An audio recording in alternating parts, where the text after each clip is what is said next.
Itu musim mana tahu? Ada पानी किती by पानी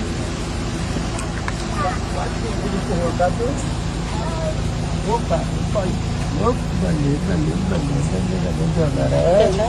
ਅੱਖ ਤੇ ਮਿੱਟੀ ਲੱਗੀ ਪਈ ਹੈ। ਅੱਖ ਤੇ ਮਿੱਟੀ ਲੱਗੀ ਪਈ ਹੈ। ਨਹੀਂ ਹੈਗੀ ਪੁੱਤੇ ਇਹ ਵੈਸੀ ਹੈ ਵੈਸੀ ਹੈ। ਇਹ ਦੇਖੋ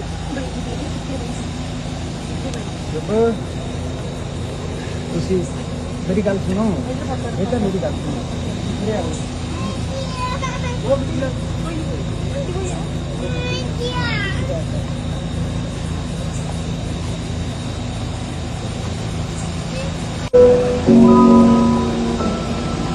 दस फुट तेरा हैड डाउन कास तो तत्ता मर्दां ते पैंदी रहिंदी है ते नाल ले के तेरा ये आउणा चाहुंदे ने मुसीबत तां मर्दां ते